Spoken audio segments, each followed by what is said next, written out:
Hello, good morning everyone. How is everyone? Hope you are enjoying a good week so far. Welcome to episode number 233 of Learn with Lorna. We are looking this week at the subject of midwives and midwifery. My name is Lorna Steele-McGinn and I'm the Community Engagement Officer for the Highland Archive Service. We look after archives for the Highlands in our 4 offices in Inverness, Fort William, Portree and Wick. And this series is brought to you by High Life Highland at no cost to the viewer. High Life Highland is a charity registered in Scotland and there is no payment or subscription required to take part in this series. But if you're able to donate towards our work, then we really appreciate that. It enables us to continue doing all sorts of different things. So thank you for all the interest in last week's episode. Last week's episode was on school subjects. It was a really popular episode. We had around 6,000 views. But I guess school is a subject that generates memories and opinions, and something that a lot of us have in common, that we can reflect on the subjects that we liked or didn't like at school. And so that takes me on to this week's subject, which is again something that many of us have in common, although we might not remember it in as much detail as we do remember our connection to school. Most of us are likely to have been in contact with a midwife at least once in our lives. Midwives have of course existed for, I don't know, thousands of years in some form. But it might surprise you to learn that it wasn't until the 20th century that midwifery really gained formal recognition as a profession in 1902. And I'll come back to that act at the end of the episode. But I wanted to start by looking at some early midwives represented within our collections, because we hold a couple of really notable and really interesting items. I'm going to start in Caithness. You might remember, if you follow our the Nuclear and Caithness Archive Facebook page, that earlier this year in May, Nucleus hosted a joint event in Wick with Edinburgh Napier University. And this was a partnership that came about because Professor Nicola Ring, who is a professor in nursing, and Dr. Ness McHugh, who is a lecturer in midwifery, came across an entry in the John O'Groat Journal of the 12th of May 1843, which read like this. At Thurso, on the 30th ult, Mrs. Cooper, midwife at the advanced age of 79 years, has died. Mrs. C had exercised her vocation for more than half a century, and her list of children amounts to about 4,000, and a mother never died in her hands. Her services to the poor were always given cheerfully and gratuitously, although patronised by all the gentry in the county. Her death leaves a blank in the obstetric profession that will not easily be filled up. So when Professor Nicola Ring and Dr. Ness McHugh came across this entry, it prompted them to look further into the story of this particular midwife, Christian Cooper, or Christian Cowper, she's written both ways. And they wanted to find out more about her, but also to tell that story within the historical context of the mid-1700s to the late 1800s. What's the story of midwifery at that time period? So of course, having come across this newspaper article which referred to Mrs. Cooper in Thurso, they reached out to a variety of archives, including our archive in Caithness. And what's amazing about Christian Cooper, apart from those figures, the 4,000 babies that she is responsible for bringing into the world, is that she kept a memorandum book dating from 1786 through to 1843, in which she recorded all the details of the 3,948 infants she delivered. Isn't that extraordinary? Almost all of them were in Caithness, but the first few were recorded in Edinburgh, which suggested that maybe she did some training there. Now, the original volume of Christian Cooper's memorandum book is kept in the National Records of Scotland in Edinburgh, but we hold a facsimile and a transcript in Nucleus. Let's read a little bit more about that volume in a document at Nucleus written by Donald Grant. And I'm going between calling her Christian Cooper and Christian Cowper. I think I'm going to go with Cowper because it rolls off the tongue a bit more easily for me. Christian's service. Christian Cowper was a howdy or midwife in Thurso and district, who left a comprehensive and detailed record of her engagements. The first entry is dated June 1786 and the last one 23rd of March 1843. That is a period of midwifery service of 57 years.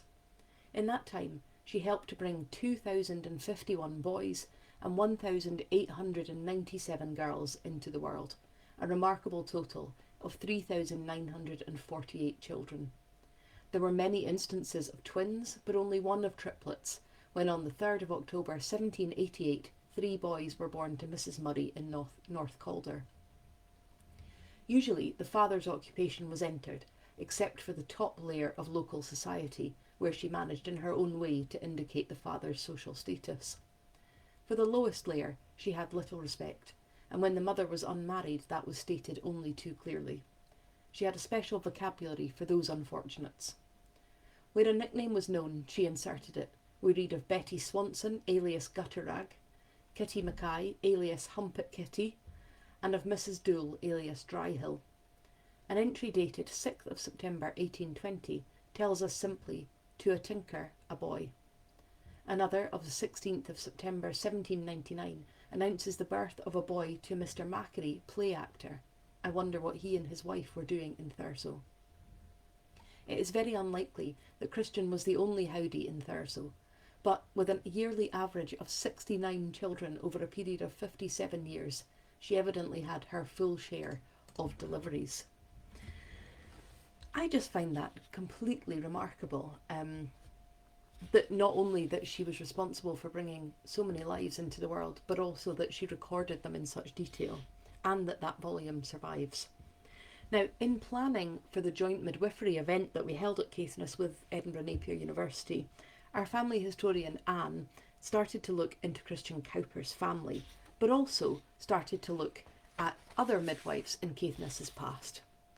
And we found that Christian Cowper was born Christian Campbell in 1765 in Clythe in Latheron in Caithness to Alexander Campbell and Helen Sinclair.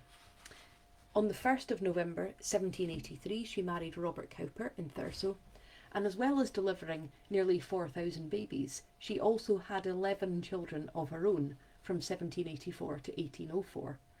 And something that Anne discovered when she was doing this research, she also delivered her own grandchildren. What a remarkable woman. But while researching Christian Cowper, Anne was also uncovering all sorts of other stories, which tick the other box that Professor Nicola Ring and Dr. Ness McHugh had set out to build context about midwifery across Caithness in the past. And by going through the census records for 1841 to 1901, Anne discovered dozens and dozens of midwives living in Caithness, or born in Caithness but now working elsewhere in that profession. So now we have a really extensive database of the midwifery profession in that county. And I always remember Anne coming running into the office that I share with the senior archivist Fiona. Anne came running in great excitement because she wanted to tell us that she had discovered a Catherine Macpherson listed as a pauper midwife in the 1851 census of Latheron parish at the age of 92. Christina Hay was listed on the 1841 census for Dunbeath as a midwife aged 75, and Margaret Houston in Canisby aged 70. So like Christian Cooper, these were long-lived women who are delivering that, if you excuse the pun, who are delivering that service to their community for decades and decades. You can only imagine how prominent and significant these women would have been in their community. But what was a midwife's work like at this time? How much has midwifery changed from the 1700s and 1800s? What were they taught, and what was contemporary training like? Well, extraordinarily, we were able to help with that because amazingly, in the Highland Archive Centre in Inverness, we hold a manuscript volume, so a handwritten volume from 1763 entitled The Manual of Midwifery. It's a little book, it's about A5 in size, and it has over 100 pages of handwritten notes, everything from complications in labour through to nursing mothers. I just find it extraordinary that it survives. Now, we don't know exactly who wrote it, but as I was doing some research into this, I suspect it was written by a student of the very notable Edinburgh lecturer Thomas Young, 1725 to 1783, just because of the context and the way it's written, and the fact that similar volumes survive in Edinburgh. The volume opens like this: History of Midwifery, May the 3rd, 1763. Midwifery, though very ancient, is a service that has been extremely little cultivated. It was practiced only by women who were extremely illiterate and who had no opportunity of being instructed. Women were not only employed for the operations, but likewise consulted on all the diseases of women. Men were only called in extraordinary cases and diseases, so that they were more ignorant of what was proper to be done than even the women. By this means, the operation was always dangerous. About the middle of last century, the women in France began to employ men, and it was only by the by and not common. And as none applied themselves wholly to this branch, its improvements were very slow. It has received more improvements within these last 30 years than it did in all time before. Had the world known the mischief sometimes done by midwives, they would have applied themselves to it more carefully. The volume records that the French were the first to employ men after the king established a lying-in hospital, and he notes that the Dutch, or I'm assuming it's a he, and I might be wrong, but just the way it's written, I suspect it's written by a he, but the writer then goes on to note that the Dutch were next to cultivate the branch, employing the famous artist and anatomist Frederick Ruysch to give lectures to midwives. But the book notes that he knew nothing of midwifery beyond what practical anatomy could teach him, so it wasn't that helpful. In England, the writer says that lectures were begun in 1730 by, I think it says by Mowbray, but because he soon passed away, Chapman came up from the country and taught midwifery. And it goes on to say, Smellie, however, had the honour of perfecting the branch. He invented machines whereby every possible case in midwifery was exhibited to the scholar, and which renders the work a great deal more easy. No lying-in hospital was established here until 1749. And I looked up William Smellie, and he was a very prominent Scottish midwife who taught and lived mostly in London, and he invented a new type of forceps, and also those machines that the writer of this volume refers to, which really enabled students to see in kind of 3D form what they were dealing with. And he is now often referred to as the father of midwifery.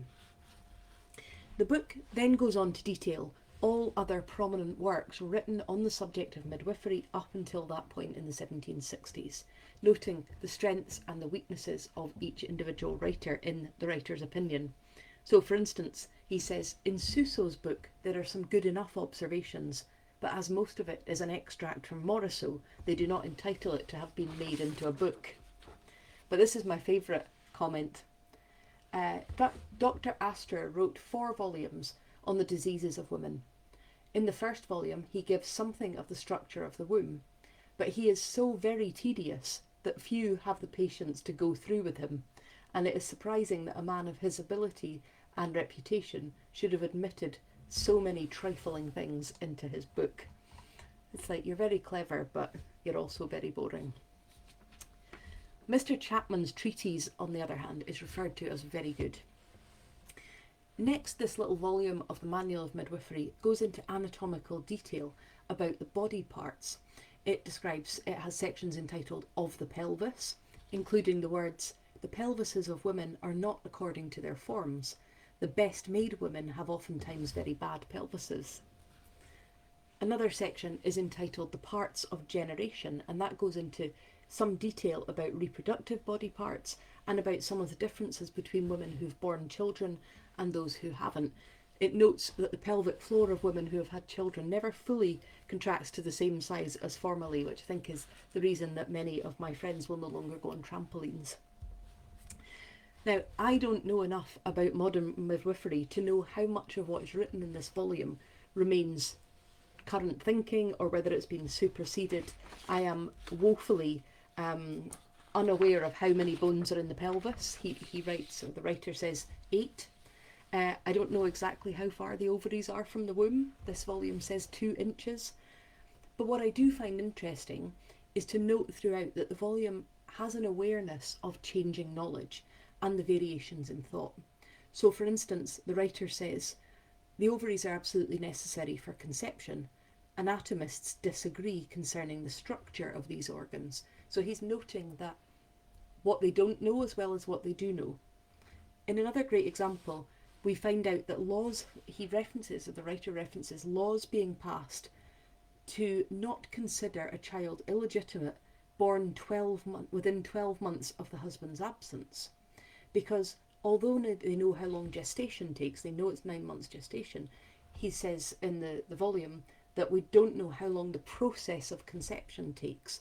So let's, on the safe side, let's cover it 12 months and not call the child illegitimate. So it's just interesting how much they know and where they flag what they don't know. Having detailed the various organs and the systems of reproduction, the writer then goes on to focus on diseases affecting those areas, symptoms of pain, of swelling, and what those might indicate. The volume then goes on to speak about reproduction and the differences between humans and other animals as opposed to plant reproduction. And then onto the differences between a fetus and an adult. Now again, I don't know how much of this is in line with current thinking. I would be interested to know that. And I know that when Professor Nicola Ring and Dr. Ness McHugh were looking at this volume, it will mean a lot more to them in terms of their expertise of how much they were able to know how much is still current thinking. But here are some extracts where the writer speaks about the difference between a fetus and an adult. The bones of a fetus are far from being complete. Some of them are membranous. The bones of a fetus are more red, fuller of blood vessels, and the muscles are more filled with blood in a young child. With age, they grow and enclose to become tendinous. The head of a young embryo is at first filled with a fluid which gradually becomes gelatinous, and the cranium is a membrane enclosing this liquor. The eyes, as they are very tender in many animals, are shut for some days after birth, but this is not the case with human species, for they look up, although they don't see distinctly for some time. Here's another extract. He says, another difference. The gallbladder in the fetus is always more full than in an adult, and this may be the reason why children after birth sometimes have a degree of jaundice.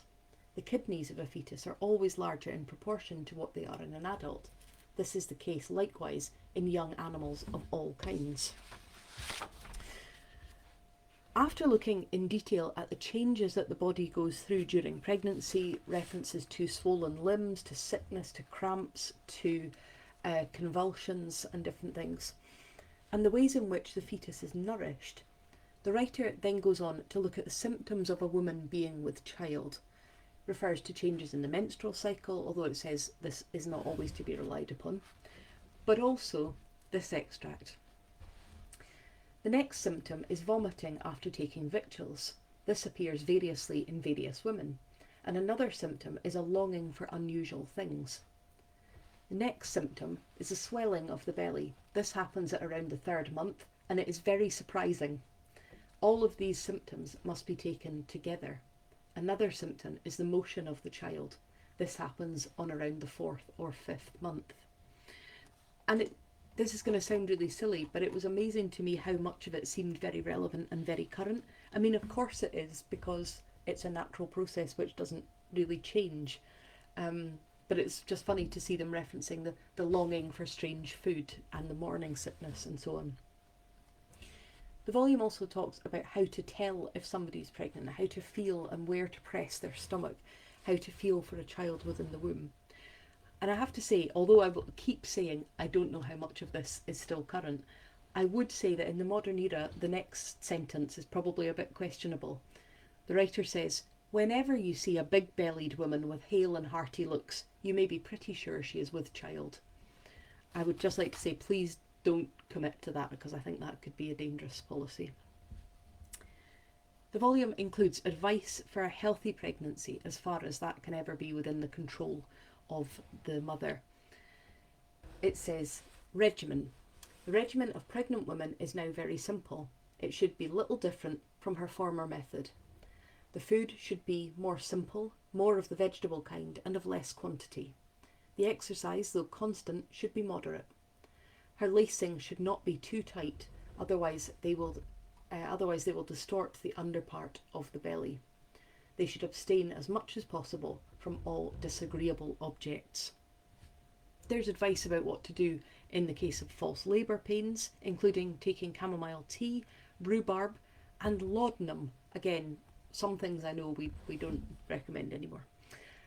The other thing they recommend is bleeding. They speak about this a lot, about bloodletting, if there's, for morning sickness and things, bloodletting. Labour is described with a really interesting opening phrase that makes complete sense. Labour is the effort which nature makes to expel the child.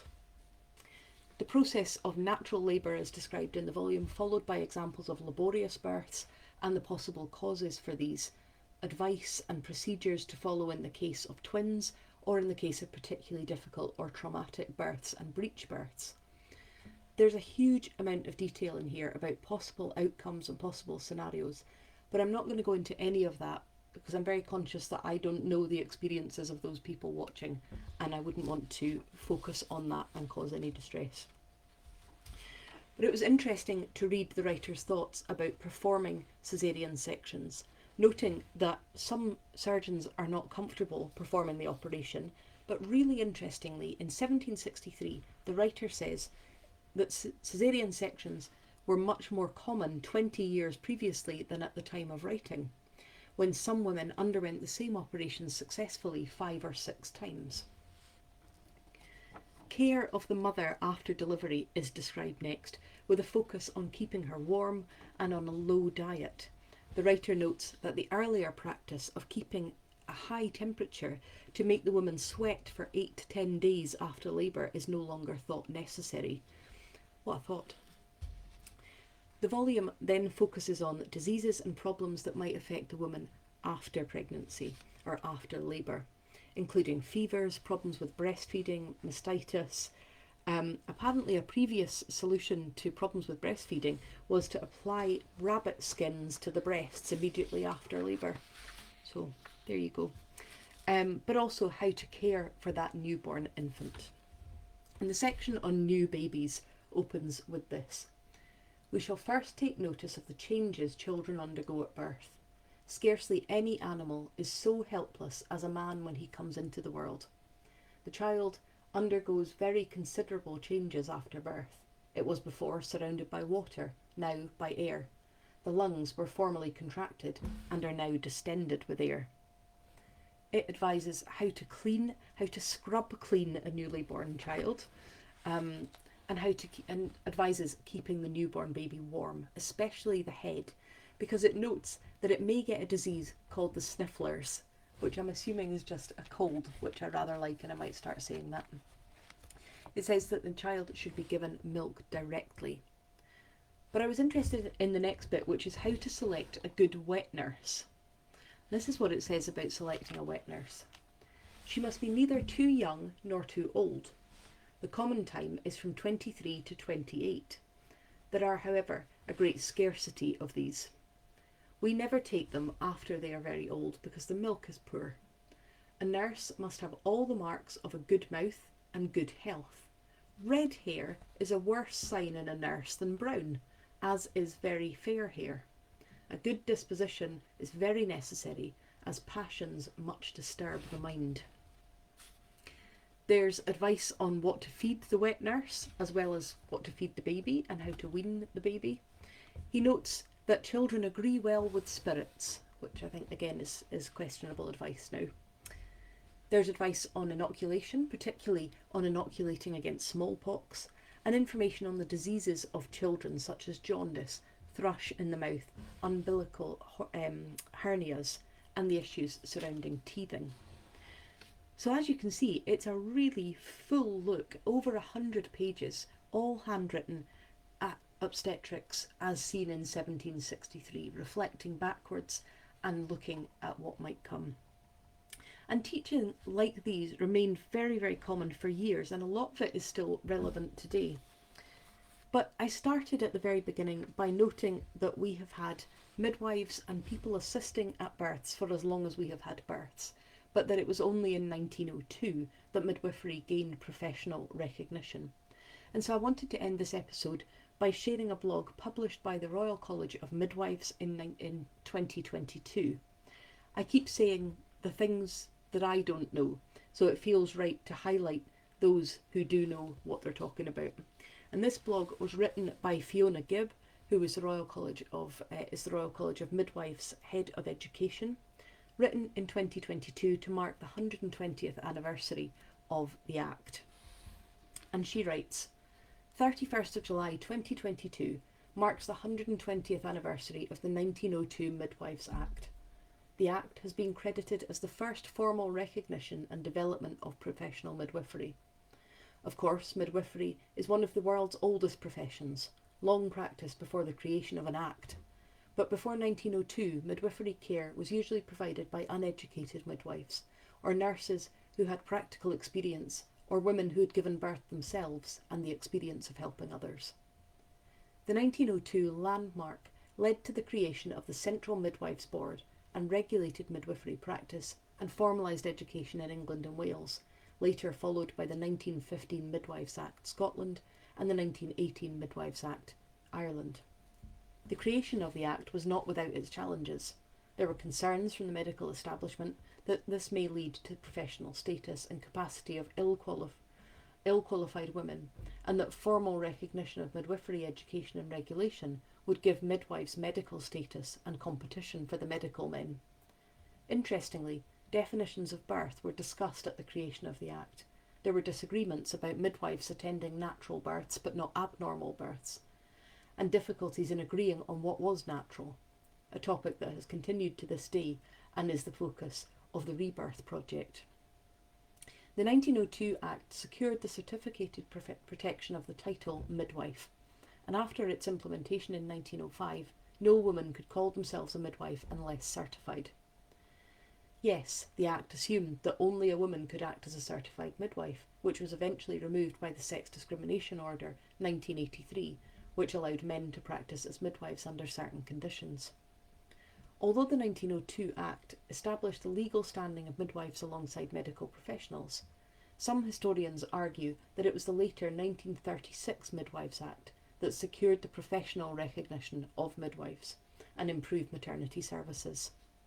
The 1902 Act aimed to protect the public rather than promoting the expertise of midwives, midwifery identity and practice. Nevertheless, it should be acknowledged that that first Act paved the way for the future of midwifery in the UK. Fiona Gibb finishes 120 years later, and the positive impact that midwives have had on improving global maternity care is well evidenced. However, we are facing new challenges, with a shortage of midwives, overworked and burnt out with substantial pressures on maternity services and education. On this important anniversary, let us remember the hurdles overcome to achieve the legal protection of the midwife title, and celebrate the past generation of midwives who secured the education, regulation and autonomous practice of midwifery. It's now our turn to uphold and advance the profession for the next generation of midwives and the families that they care for. Absolutely all respect to them and to those who came before them, to Christian Cooper, to the writer of that manual and everybody else that I've mentioned. It is not a job that I could do. My sister-in-law is a midwife and I have nothing but admiration and respect for her in that role. But without them, how many of us would be here today? So thank you very much for joining me for this episode on midwifery. A reminder that this series is brought to you by High Life Highland at no cost to the viewer, and that High Life Highland is a charity registered in Scotland, and there's no payment or subscription required to take part in this series. But if you're able to donate towards our work, then we're really grateful for that. And if you're able to join me next week, I will be looking back at another favourite collection, the Baillie of Denane Papers. And if you want to find out more about how to use archive collections to research, how to use them to support your family history or general historical research, then we're running our next series of archive classes in November. in-person classes in Inverness from the 7th of November and online classes from the 12th of November. If you want to join either in person or online, then please do get in touch with us. The benefit, the wonderful blessing about online classes is at every series we have had people from right across the world joining us. People getting up in the night, people staying up till midnight, all sorts of things. So if you want to join in our classes, then please get in touch with us. But thank you so much for joining me this week. I'm really glad that you've enjoyed it. If you're a midwife, please let me know if I did you justice. Thank you.